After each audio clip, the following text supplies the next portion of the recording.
Folks, we're all kind of looking for a bright spot right now, aren't we? Well, I have one for you. There's a hilarious new series on Apple TV Plus starring Jason Sudeikis, and it's called Ted Lasso. It's about an American football coach who heads to England to take a shot at managing one of the world's most competitive professional soccer teams. If you like a show with big laughs and a lot of heart, this is the one you're looking for. Watch Ted Lasso only on Apple TV Plus. Lock the gate!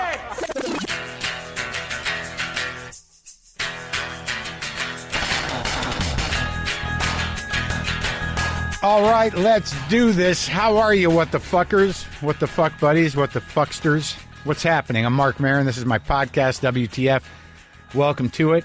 How you doing? How you feeling? Everything all right? What are you cooking? What are you cutting? What are you chopping? What's happening? What are you cleaning? Where are you running to? Where are you running?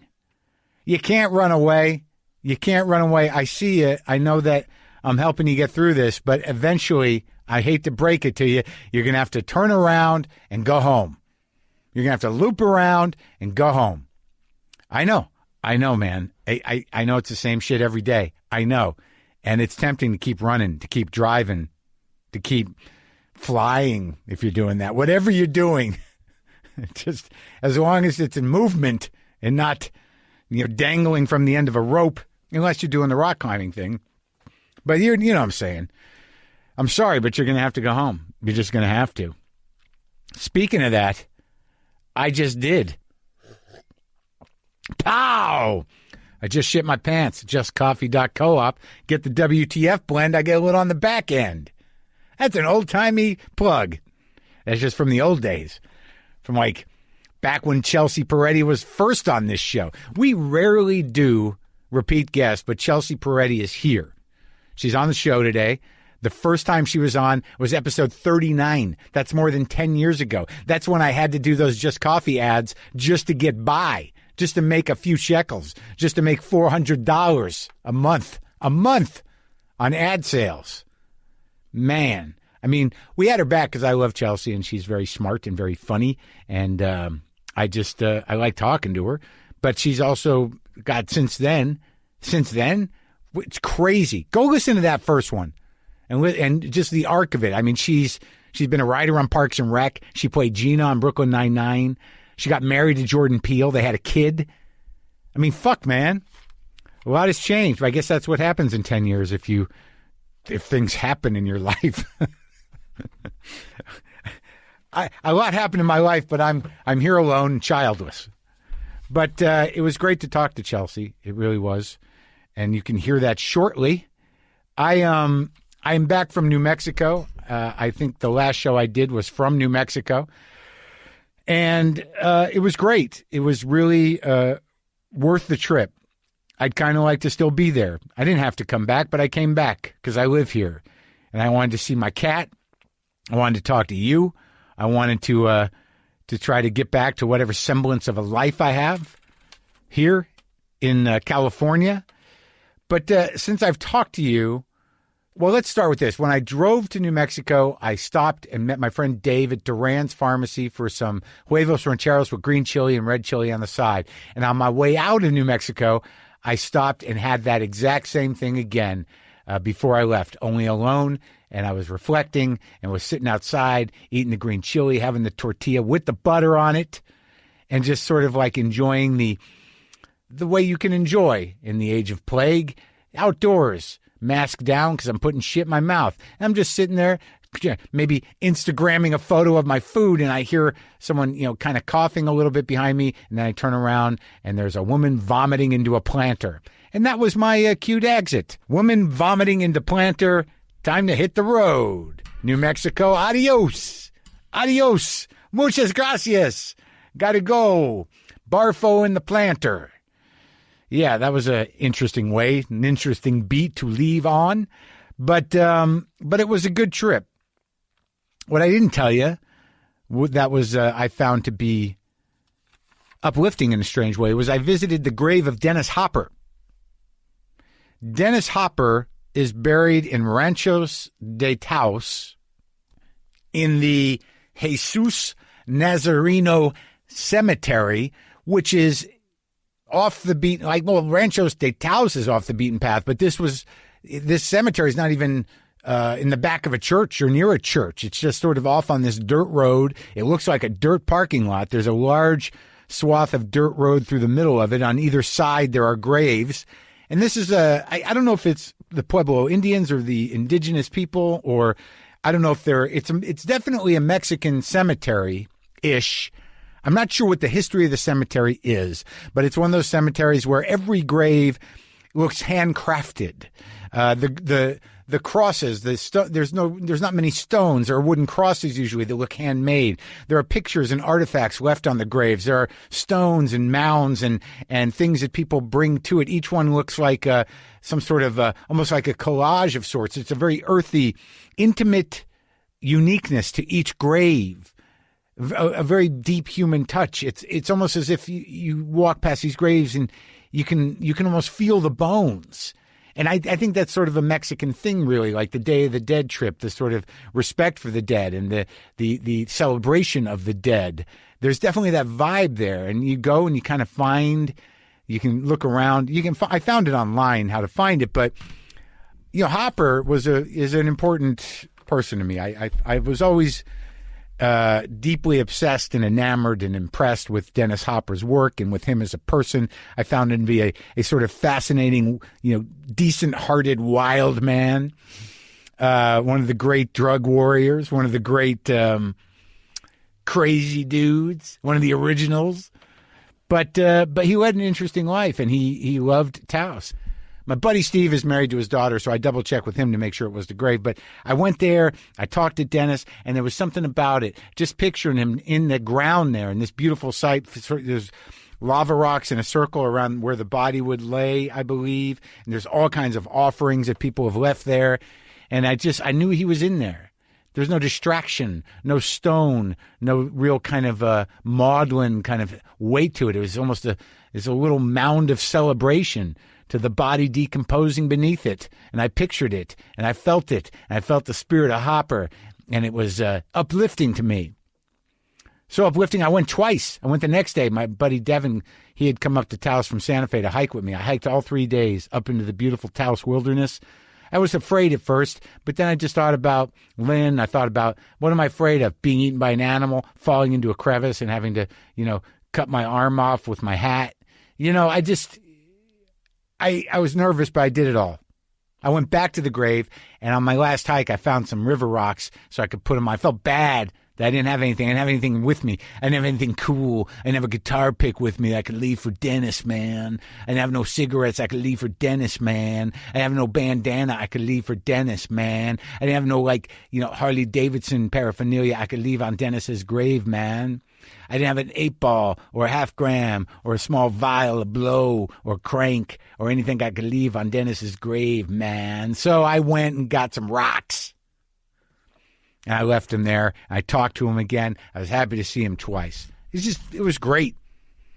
I was so happy. And I love the sort of kind of a weird little cool celebratory cemetery. A lot of fucking heartfelt, handcrafted respect on those mounds. Makes it real human. Close. Could feel the bones, man. I dug it. Some weird dreams are happening. I guess I could tell you about them. I had a drinking dream, which means I better start going to Zoom meetings. I don't think there's a threat of me drinking, but I don't know what my brain is doing. There must be some discomfort. Because somebody poured me a very large scotch on the rocks, and I wasn't a scotch guy. I think I was just starting to get into scotch when I quit. I mean, I get it. I like scotch, but that wasn't my thing. But in the dream, man, I had my both hands wrapped around a big glass of scotch on the rocks. Then there was another dream where I was on some sort of large, high, rickety old diving platform, a single structure, just shooting straight up. And I just seen two people I know die, fall off it and die. They disappeared into the water, and I don't even know how I got up on top of it. But it was all rickety, and I knew that they had fallen and died, and I was like, how do I get down? And I remember in the dream thinking, like, can someone just come get me? Can somebody help me? Can somebody help me? And I was starting to panic because it was kind of wobbly. And I'm like, I'm going to fall and I'm going to die. And then I look on the left side of the platform. There's like this red ladder, but it doesn't look like it goes all the way down or up. And there's some force or person or something behind me that's just sort of like, you just got to do it. You just got to fucking do it. You got to stop freaking out. And you got to just go, a step at a time and get down. And then I realized that's right. No one's going to come help me. No one's going to come get me. I'm not going to be airlifted off. And I'm going to fall if I keep freaking out. Or I'm going to fall on purpose if I keep freaking out. So I just turned all that shit off and made my way down the ladder. I don't know what that was about. How will fascism affect you guys? You putting any thought into that? Like, if Trump wins, are you guys, do you ever think about like, well, like, I don't know how much authoritarianism will affect my immediate life. We're finding most people are selfish, aren't we? Hey, man, if it doesn't fuck with me, I'm good. It's like the mask thing. I went on a hike yesterday and it was crazy. 80% of the people were fucking no mask. And, the chances of getting it outside are slim. But, you have one. And then when you walk by people, you put it on. It was great being in New Mexico. It's fucking mandated there. Everybody, you don't have to fucking go through that thought process. If you see somebody without one, they're a real fucking jerk because they're breaking the law and they don't give a fuck. Here, I literally think people are like, no, we don't have to. I mean, I don't want to. I think it's okay. But what a nice thing to be in a fucking state that mandates the fucking masks because people are too fucking stupid to give a shit about other people or take care of themselves to get through this thing. All right, let's end with a nice story. A few weeks ago, I told you when I was hiking with Al Madrigal, there was a guy walking down. He had a bunny in his hands, this little sad, sick, wet bunny. And he was concerned about it, so he was going to take it home and nurse it back to health. We saw that guy again and asked him about the bunny. He said it got better and he brought it back up. How often does that end well? The injured animal you bring home, the bird with the broken wing, the bunny with the fever. But he nursed it, brought it back, and it hopped away. There's a happy story. Huh? All right. Look. Chelsea Peretti is in a new movie. It's called Spinster. It's her first lead role in a film. You can watch it on most VOD and digital platforms. I love talking to Chelsea Peretti, and you can hear me do that coming up.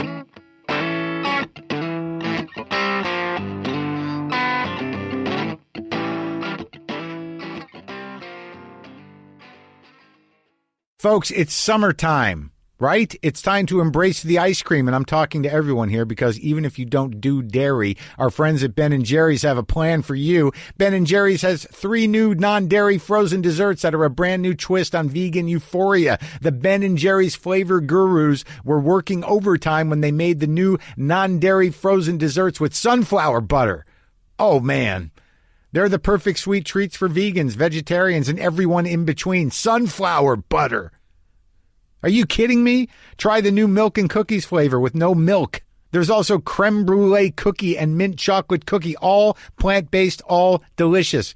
Going plant-based is smart for a whole lot of reasons, but if you've never tried a plant-based ice cream, these Ben & Jerry's flavors are a great place to start. And if you don't mind, I'd like to continue to petition for some plant-based peanut butter cup. Come on, fellas. It's my favorite Ben & Jerry's flavor. I know you can do it. Come on. Check out the Ben & Jerry's sunflower butter lineup and the whole non-dairy family at benjerry.com. That's BenJerry.com. Folks, everyone is figuring out new ways to do things and new paths for their futures during these times. That makes it as good a time as any to make that dream project a reality, and you can do it with Squarespace. Squarespace makes it easier than ever to launch your passion project, and right now we need all the help we can get. Open an online store, start an independent journalism outlet, launch a podcast, whatever it is you want to do, Squarespace is the tool to make it happen. You can easily make a beautiful website using these Squarespace templates created by world-class designers. Make it exactly how you want it, since you can customize it with just a few clicks. Sell products with ease using Squarespace's powerful e-commerce options, and you'll never have to patch or upgrade anything ever. Head to squarespace.com/WTF for a free trial. And when you're ready to launch, use the offer code WTF to save 10% off your first purchase of